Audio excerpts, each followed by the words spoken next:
like I talked earlier, they came out really fast and gritting into the third, and there was, the possession time was ridiculous. At half, it was 65-35. Yeah. So we had, and that's actually how it ended. Like it ended 62 to 38. Yeah.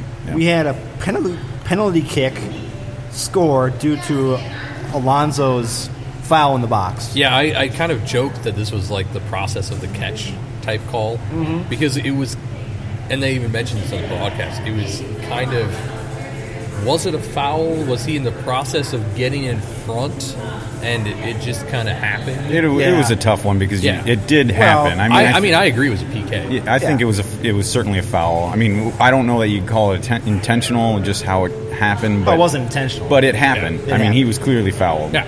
But the thing was, for me, it was we gave up a foul in the box, gave a penalty kick, and when we were kind of holding back their attack, this penalty kick kind of let the air out of the whole thing because we were holding them back, and then they get the penalty kick, and you're like, oh shit! Now they're going to pretty much get a free goal, right?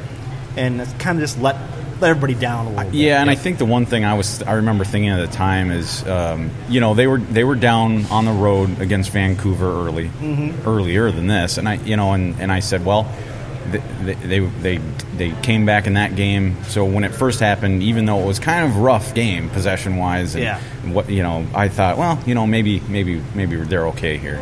Well, being down 1-0 wasn't as bad as it was last year. But even this year, with the amount of pressure they're putting on our defense, I was waiting for it to break. Yeah, and we couldn't get behind their defense, which, again, I'm going to point out, that has a lot to do with Rasmus Schuler. Yep. We had no offense on the left side. So, with that much pressure, there should be chances to counter, which is not how a 4-2-3-1 should play. No. But you make do. But we couldn't do anything because we lost half our offense. We did. And what hurt more is that pressure also was keeping Calvo and Metnier back. Yes. And it wasn't helping. It wasn't allowing them to overlap with Miguel or Schuler as much as they would like. It was just, L.A. clearly watched the film. Of course they did. And they saw how we beat Vancouver, and they saw we beat San Jose, and they said, okay, this is how we're going to combat it. And they did exactly what every team should do. Now, it's up to Heath to figure out how to counter that. And we're down 1-0. And what was it? Did they score another goal before half? Yeah, it didn't take long. In the 41st minute. Jackass superstar Chris Pontius scores a goal. And I'm trying to think if I remember how that goal was scored. You guys have some notes on that one? So this was it was really great movement around the box, and it was kind of off the chest. A cross came in from the right side, and it went off his chest. And this one's interesting. But Calvo kind of let notes here. Calvo kind of let Felcher open on the left side, and I would say you can pin this on Calvo because he gave such an open area for Felcher to put the ball, but Opara kind of let Pontius in. Yes, and yeah, it was a mess. My notes from the goal, I had mentioned that there was a lot of traffic in the box, but nobody had marked him. Nobody marked anybody. So and the worst thing is Pontius kind of started. Well, it was Boateng past Pontius, and it had Opara and Boxall pressured him better. The ball wouldn't have gone back out to Felcher. Sure. But then once the ball went out, then Opara just watched Pontius go back inside. Yeah. So that's what happened. It was kind of a breakdown. It's what you don't want to see for goals. It's the way it is. We go into the half 2-0 down. Yes. Yep. Again, last year that would have been pretty much the death knell of our team. You know, we're down 2-0. No doubt. That's not.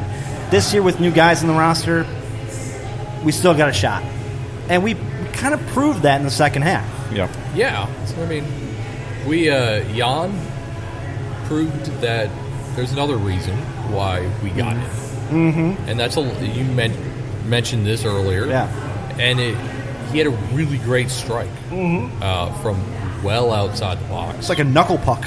Yeah. I think I forget their goalie's name. He knuckled it. I mean, he didn't actually try to save it, and it bounced off and went in. It did. But this is a big thing for us. I think Kendra mentioned it. We've never had this type of midfielder on the roster before. Why that's important is it makes defenses respect outside shots. It opens up the box because defenses have to apply pressure now to a midfielder, specifically Jan, who's pushing forward, but he's still 10 yards outside the box. And so that opens lanes up inside the box for our main attacking players, and that's a big thing. So in that Gregus' goal happened in the 75th minute, and there was actually so a lot happened leading up to that. The Loons made their first sub in the 65th minute. I mean, we were talking about a little bit about this. Maybe was it too late?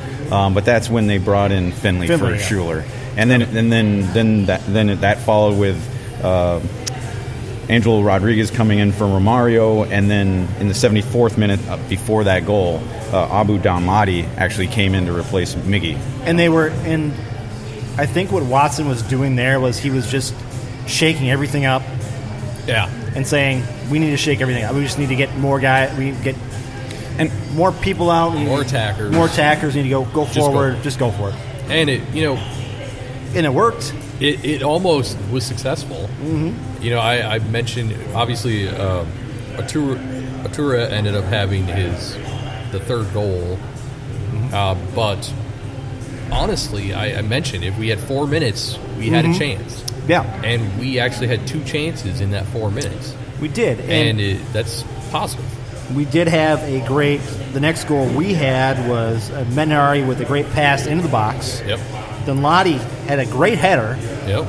That was deflected. Yep. Or actually, it was off the bar. It was sidebar. Yep. And then Angelo came and finished it off. Yep. And hurt himself in the process. Which it looked like he got over. I hope he got stepped on. Yeah, I think he was severely limping, but I mean that I think as the game continued towards the end, I think he was okay. I mean, we'll find out. It certainly doesn't help when you're talking about a player who's coming back into fitness, though. To get any kind of setback is not a good thing. We don't need that. We'll have to follow that one, but he may not crack the starting lineup as soon as some of us might want him to. Although that's a whole other topic. And we would have had. You're right, Dave. I think we would have had a chance if we had 4 minutes.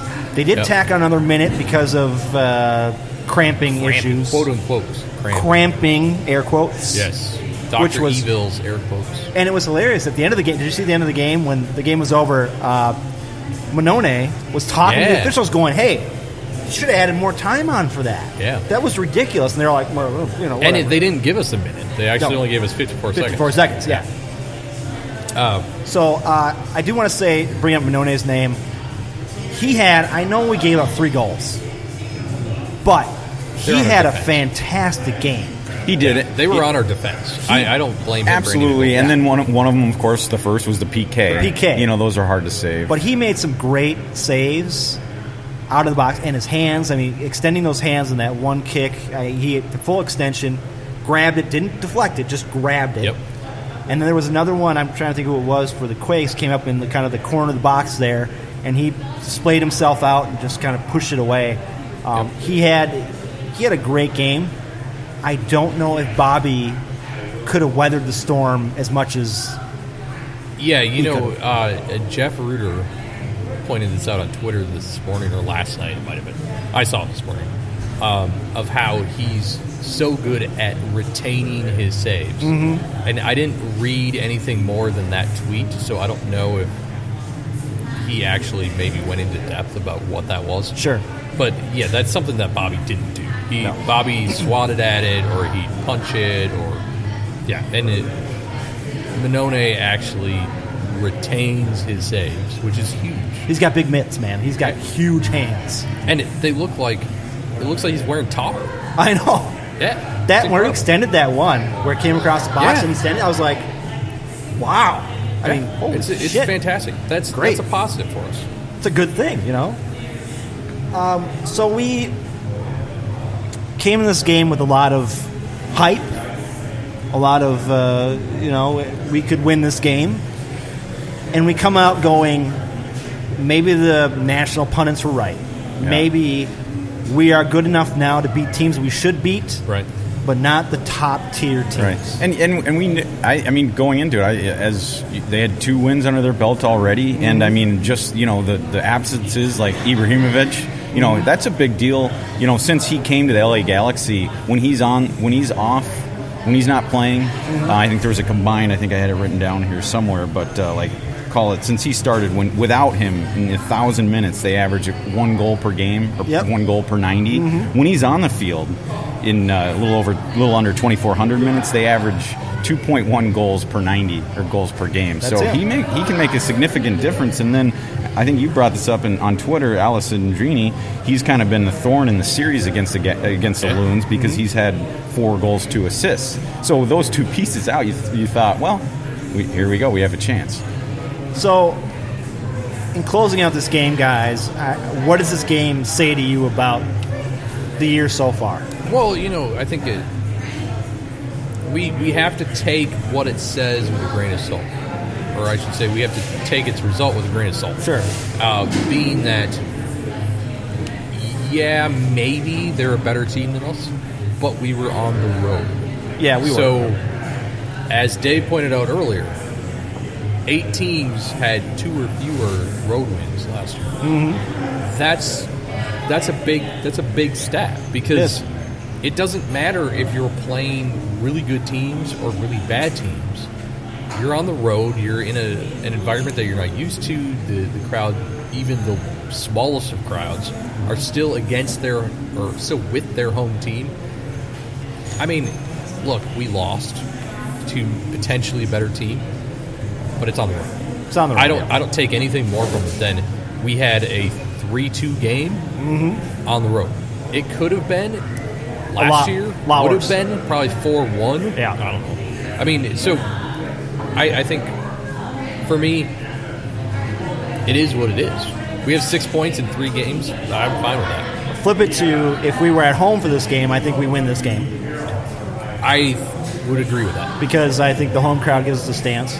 I do want to bring up the fact that last night Heath was out, and you could tell that the players miss Heath. And I think Heath is kind of a guy. He's on the sidelines. You were saying he's out kind of in the box. Yeah, he's in the technical area. He's getting at him. He's yelling. Watson did none of that. He sat in his chair the whole time, pretty much.